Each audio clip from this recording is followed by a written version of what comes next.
Welcome to day 8 of my 90-day video challenge. And today I want to talk to people who struggle with this particular struggle like I do. And that is you're stumped for video creation ideas, whether it's the topics, whether it's actually what you're going to say in the videos. If that is your issue, this video is for you. Everybody else can leave. Just kidding. So if this has ever been something that you've experienced, you're sitting at your computer, you're staring at a blank screen, you're seeing that cursor flashing, and your mind just completely goes blank in terms of what it is that you need to do. If that has ever been an issue, I want to share with you a tool that I've been using that saves me a tremendous amount of time. And it is called NotebookLM. It is not something that's brand spanking new. They've been around for a couple of years. They're owned by Google, but they're slightly different than Gemini, than ChatGPT, than Copilot, than Claude, than any of the other ones, because this is sort of like a closed circuit LLM. It pulls all of the information from the sources that you upload to it. So here you can see this is my dashboard for my notebook. And if you have Workspace, you have the pro version of this, and therefore you're able to upload more sources. But if you're working on the free, they got plenty at 50. So you don't have to worry about it. So if you're brand spanking new, you would be creating a new notebook, but I'm going to go into my trusty, my voice. My voice notebook basically consists of all of my audio journals. I try to do it every day. It'll consist of testimonials that I've gotten, interviews that I've done with clients. Sometimes I do some, not interviews with clients, interviews with podcasts. My About Me website page. It could be a PDF, say, for example, of my Clifton Strength Finder so that I have, it's just information that's about me that would help me sort of, write things that I need to write from my perspective. And then there might be some researched information. There's some websites in here. There's documents. You have the ability, and let me go here so that you can quickly see what kind of sources you can upload. You can upload any kind of file that's a PDF, a text file, a markdown, or an audio that's an MP3 only. You can pull in files from your Google Drive that are Google Docs or slides. You can bring in a link that's a website link or even a YouTube video that's been transcribed. And then if you have text somewhere in some format that for whatever reason you can't upload, you can just copy that text and put it in directly. If you have the pro version, you have 300 sources that you can bring in. If you don't, you have 50, and that's plenty. You don't really need any more than that. So that's all of the sources that are over here. In the middle is your chat, and that's where you converse with Notebook. And what this does is of all the sources that you have, it sort of gives you a screenshot or a brief overview of what all of that means. In here in the chat is where you're going to ask it to do whatever it is that you want it to do for you. And then over here is the studio. So every time you ask it something, you can save it as a note and it'll get saved over here. But then if you want it to do anything automatically for you, this is the feature that everybody was going just bonkers over when it first came out, which was the audio overview. And essentially it's a podcast with two people, a male and a female, and they're talking about the sources that you put in there. It's quite interesting. I just recently did a video. I think this has been out for about a month or more. And it's the video overview. And I'm going to do something separate on that. But that is a way to sort of create an explainer video about your sources. And then you can do a mind map for any of you who want to sort of see what that would look like. It basically just takes all of your sources and puts it into a mind map format. And then here you can come up with your different reports. You can do a briefing doc, a study guide, a FAQ, or a timeline, which is, again, based on the content that's in each notebook. You can just go hog wild on this.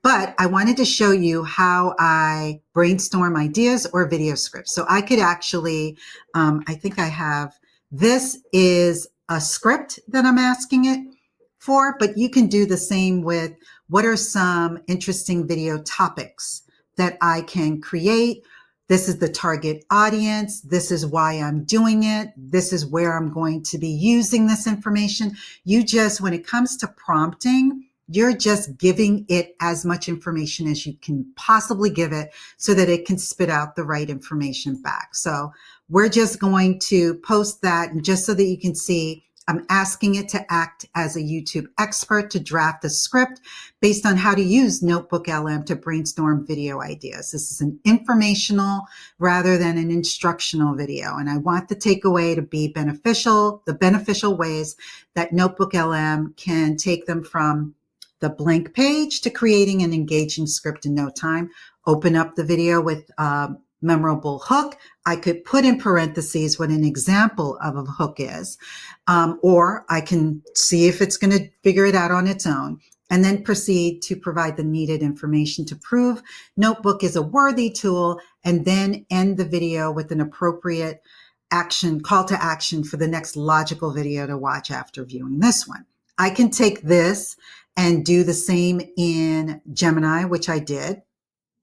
And it created, not only did it create a script, but it also gave me, I could use that for the thumbnail, or I could use that within the video. And then I also, for ChatGPT, you can put it in as a chat, or you can go into ChatGPT and go to the GPTs and find an appropriate template or GPT for you to use. And here's one that I've used before, called Video Script Master. And if you click on this one that you want to create a script for a 10-minute educational video, it will start to give you the information that it's going to need from you in order for them to create that. So it's going to need the topic, audience, tone, format, any extras. What's your vision for your video? And I could try to see if I put this in there, what it might do. So we'll see if that will work.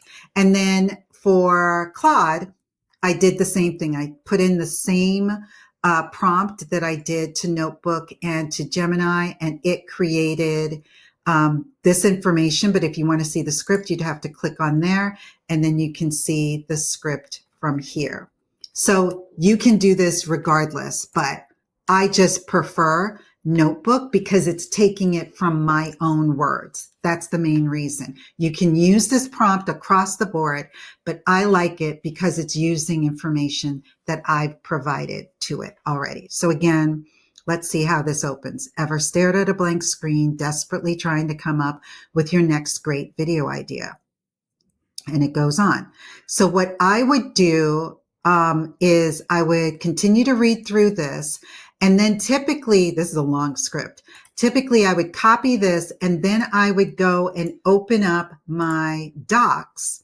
I would create a new doc and then I would paste it in here and decide, once I've read through it, what I want to keep from what I don't want to keep. Because the key thing when you're doing a script, and I've always said this, is you want the script to read the way you naturally speak. So if there's terminologies and ways of, you can read something and write it when you're doing it for a blog or for an article where you're using proper English. But if that's not how you naturally speak, then you shouldn't put that in your script. So I would definitely go through this, read it out loud so that you can hear how you're sounding when you're reading it, and then make all of the necessary changes so that it sounds like you, if that's something that you're going to do. In today's example, I used it as a guide. I didn't actually look at the script. I have no idea what the script says, but I used it as a guide just for the idea, and then I'm winging it. So I knew that I didn't want to exceed 15 minutes was basically sort of my goal. And then I just wanted to be able to naturally speak the way that I normally do. You don't have to do that. It's an option that I chose to do. So if you are going to, or if you're ready to join me on my 90-day video challenge, tune back in tomorrow for day 9. I don't know what I'll be talking about, but we'll find out together. And if you want to do something like this, I do have workshops that are going to be going on in September, October, November, but it's for faceless videos. For those of you who are a little camera shy right now, I've been there, done that. It does take a little bit of gradual practice to get comfortable doing it on camera, but you can start off doing videos like this where I'm screen sharing. And if you want, you can take yourself out of it just so that you can have the screen do all the work for you. So until tomorrow for day 9, I'll see you then.